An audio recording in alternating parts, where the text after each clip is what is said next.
कि जो माताएं मांग में सिंदूर लगाती हैं वो सिंदूर हमेशा सूखा रहना चाहिए। मांग में कभी भी गीला सिंदूर नहीं भरना चाहिए। मांग में गीला सिंदूर भरने से कहीं ना कहीं वो जो ब्रह्मरंध्र की पॉजिटिव एनर्जी जो सिंदूर से प्राप्त होनी थी वो नहीं प्राप्त होती है। जैसे कि आज्ञा चक्र पर कभी भी सूखा तिलक नहीं लगाना चाहिए। आज्ञा चक्र पर सूखा तिलक केवल और मुर्दे को या सन्यासी को दिया जा सकता है। जीवित व्यक्ति को सूखा तिलक कभी नहीं देते, हमेशा उसमें जल डालकर ही माथे पर लगाते हैं। ऐसे ही जो सुहागन नारी होती हैं वो कभी भी मांग में गीला सिंदूर नहीं भरती हैं, हमेशा वह सूखा सिंदूर ही होना चाहिए। पर्व और त्योहार या कोई श्राद्ध का समय हो या व्रत हो, उस समय क्षौर कर्म नहीं करना चाहिए। क्षौर कर्म का अर्थ होता है दाढ़ी बाल कटवाना, नाखून काटना आदि, ये सब क्षौर कर्म कहलाते हैं।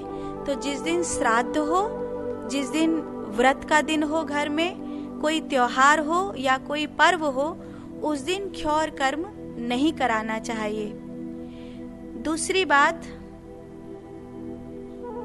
मढ़े हुए आटे को घर में 5 घंटे के बाद उपयोग नहीं करना चाहिए। अगर आपने आटा माड़ करके रख दिया है और उसको 5 घंटे से अधिक हो गए हैं तो उसकी रोटी बना करके नहीं खानी चाहिए।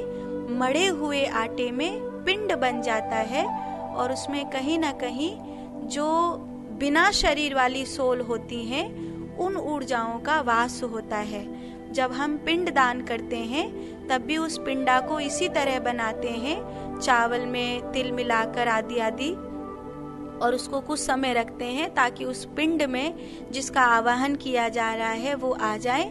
फिर उसका लड्डू बना बनाकर उसको दान करते चले जाते हैं। उसको दान करने की भी अपनी एक विधि होती है, अपना एक तरीका होता है। तो जब मढ़े हुए आटे को 5 घंटे से अधिक वो हो जाए, उसको आप घर में उपयोग करते हैं तो कहीं ना कहीं उससे घर में इन चीजों का दुष्परिणाम देखने के लिए मिलता है।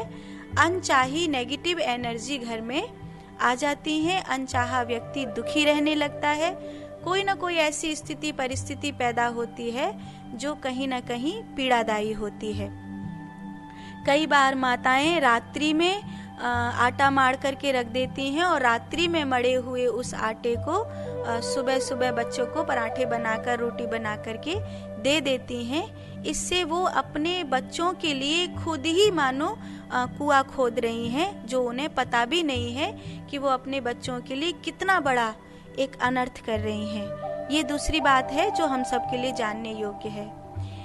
तीसरी बात यह है कि उल्टे हाथ से भोजन या आहुति कभी नहीं देनी चाहिए। किसी भी व्यक्ति को उल्टे हाथ से अर्थात गहरे हाथ से भोजन नहीं परोसना चाहिए और किसी को भी यज्ञ में उल्टे हाथ से कभी आहुति नहीं देनी चाहिए, क्योंकि जो लेफ्ट हैंड है, खैरा हाथ है, वो इड़ा नारी से प्रभावित होता है। चंद्रगुण चंचलता का प्रतीक होता है।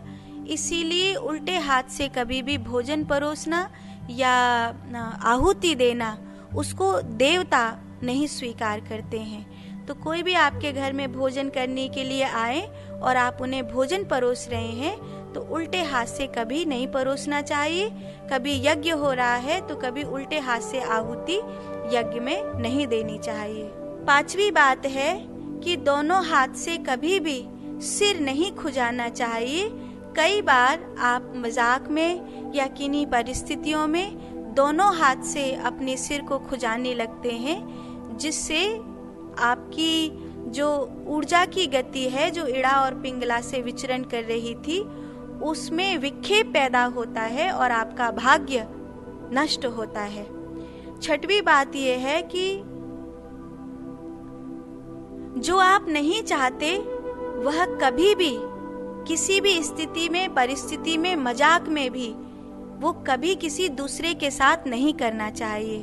जो आप नहीं चाहते हैं वह मजाक में भी ना करें, क्योंकि कई बार जिह्वा पर सरस्वती का वास होता है और जब हम ये चीज भूल जाते हैं कि हमारी जिह्वा पर सरस्वती का वास है, तो हम हमारे रूप, रस, गंध, शब्द, स्पर्श में अर्थात देखने में, सुनने में, बोलने में कई बार ऐसी भूल कर देते हैं जो भविष्य के लिए हानिकारक होती है।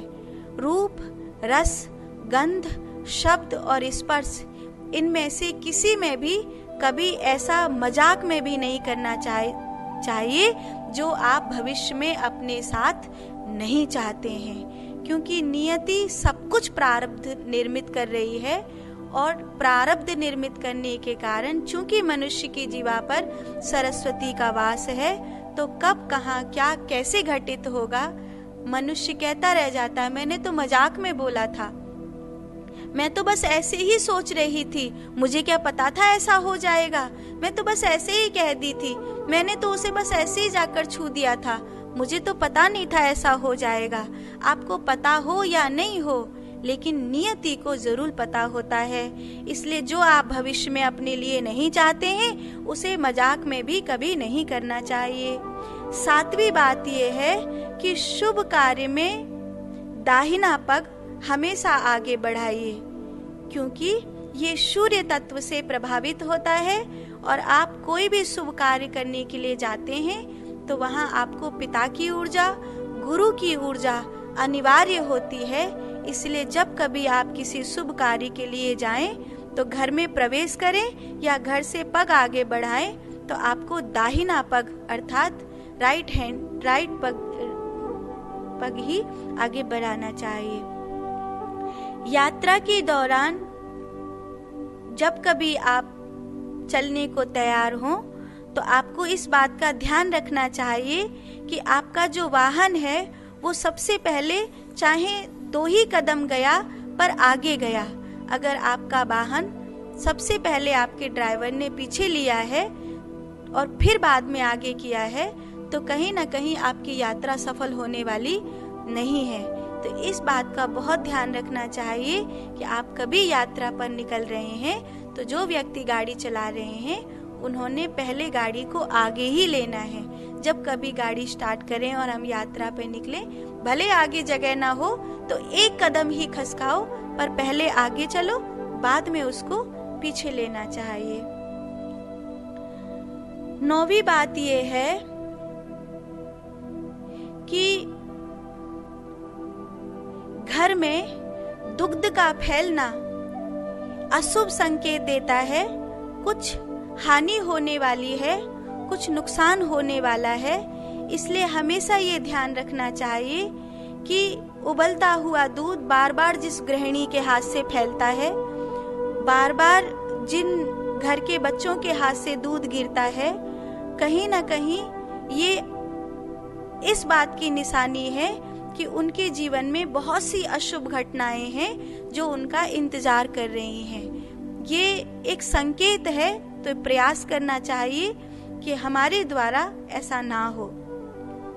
10वीं बात यह है कि कई बार आप किसी टोना टोटिका में आकर मीठे का दान करने लगते हैं, तो कभी भी किसी जानवर को मीठा नहीं खिलाना चाहिए। किसी भी पशु को जब आप मीठा खिलाते हैं तो उसके शरीर में एक प्रकार का रैशेस पैदा होता है, जिससे उसकी जान को खतरा हो जाता है।